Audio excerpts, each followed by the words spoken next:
Hello, my beautiful seeker friends, and welcome to a lecture and reflection on Ayurveda. I'm going to start off by saying that I'm not an Ayurvedic doctor. I have studied quite a bit of it through the tutelage of Maria Gare, as well as reading one of my favorite books, Prakriti by Svoboda, which I'll read from today. And what I'd like to do is essentially give you context to why Ayurveda is important to me, how it has impacted myself as a practitioner of yoga, as well as a teacher. And then I'm going to go through essentially an introduction to Ayurveda. And everything that is going to be in this PowerPoint, I took off research, and so everything is sourced. You'll be able to find the links for everything.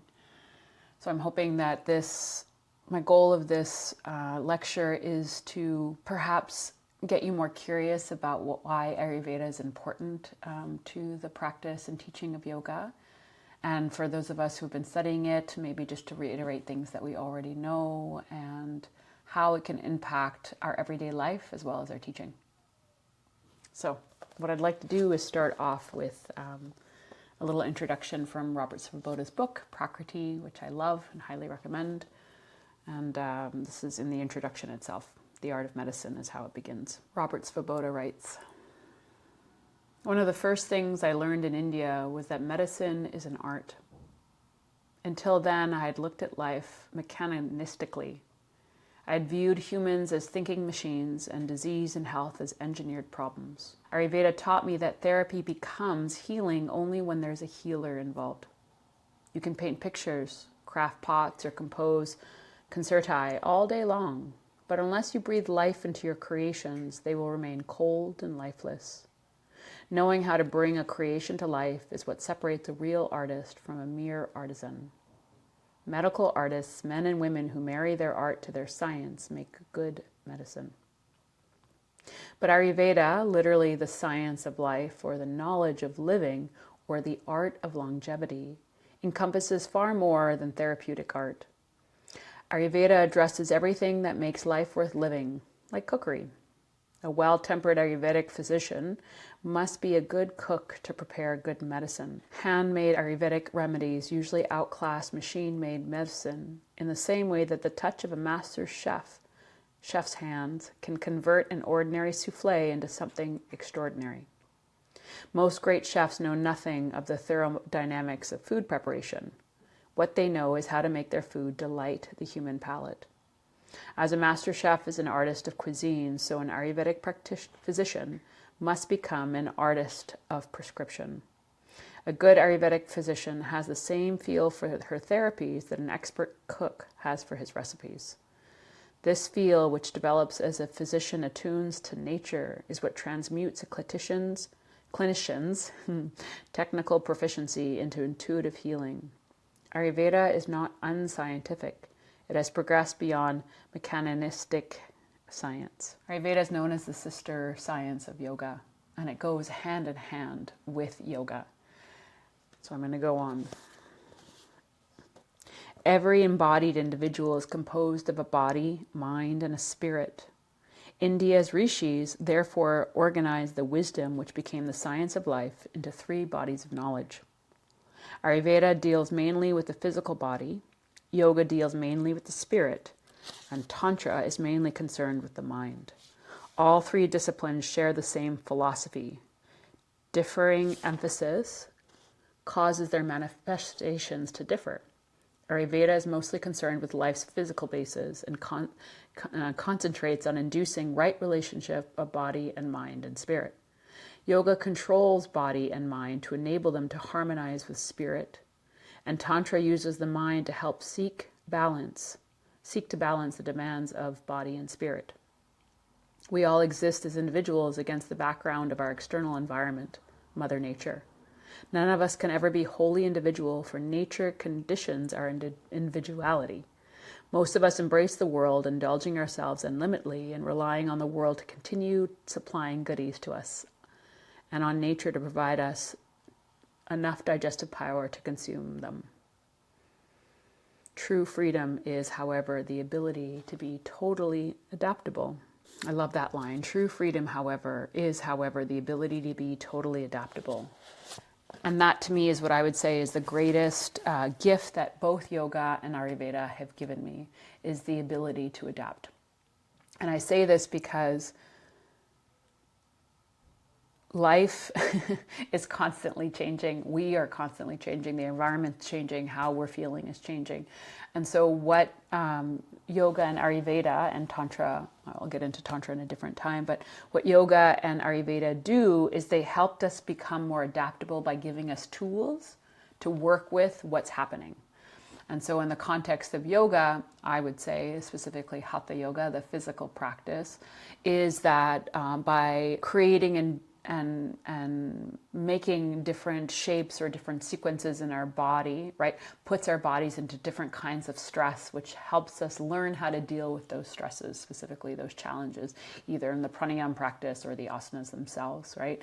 And so the yoga mat is for me, it's a laboratory of figuring out on a total level, like how to deal with stress, how to manage it, how to continue, specifically with Ujjayi breath, continue to breathe deeply no matter what I'm doing with my body. And that helps to regulate me no matter what's happening in my environment or within me.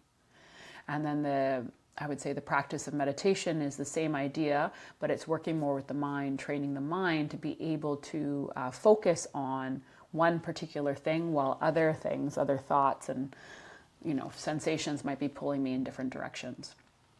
Ayurveda is the exact same way, in that it is, I find, the science that has made the most sense to me in terms of everyday living, and I find it very, very accessible. And the idea of it is that you're constantly observing, as we do in yoga, what's shifted, what's changed, and then based on that, we make a decision of what we're going to do moving forward. So the rule of thumb that Maria Gare taught me in the Ayurvedic course that I took with her many years ago, right, which is my favorite rule of thumb, is like attracts like and opposite heals. Like attracts like and opposite heals. And I remember when I learned this, it blew my mind, because all of a sudden I was able to put it into the context of my physical practice, my mind, right, my life. And then from that, I can make a choice of whether or not I want to keep doing what I'm doing. Like attracts like, opposite heals. And so with that rule of thumb, in Ayurveda, they would say, if you're doing well, so if you were to assess how you're feeling right now, right, and you're like, man, I'm doing good, my digestion's good, I feel good, right, I'm able to handle and maneuver stress well, then keep doing what you're doing because it's working. However, if it's not working, you want to seek the opposite. And I remember, so putting this in the context of the yoga practice, like attracts like, opposite heals. After learning about my Prakriti, right, my dosha, my makeup, I'll go into that more, but when I learned about my Prakriti, where I'm mostly Vata, Pitta, which those are the two that are more likely to become out of balance, meaning the easiest ones for them to come out of balance, then I understood why I love Vinyasa yoga. So the doshas, right, also made up of the 5 elements, Vata being made up of air and ether, right? People who have a lot of air and ether in them love lots of movement. They're very creative and they have a hard time staying still. And Vinyasa yoga, flow yoga is like that. You're constantly moving, right? And so like attracts like, of course, I'll be attracted to this kind of yoga. And now the key is opposite heals. So if my Vata is what they call deranged, it's the only dosha they call deranged, but if my Vata is deranged, meaning it's out of balance, I have too much Vata in me, right? That how it shows up, how it manifests in me is my anxiety levels go up, right? I have a really hard time focusing, I can't make decisions, and I get overwhelmed very easily. When all of those things happen, what I need to do is slow down and ground, and that's how I got into restorative yoga. Maybe like 6 or 7 years ago. Restorative yoga has the kapha element to it, meaning earth, heavy, right? It's earth and water, the two elements of kapha, right? It has this heaviness to it, and then all of a sudden, boom, I come back into balance.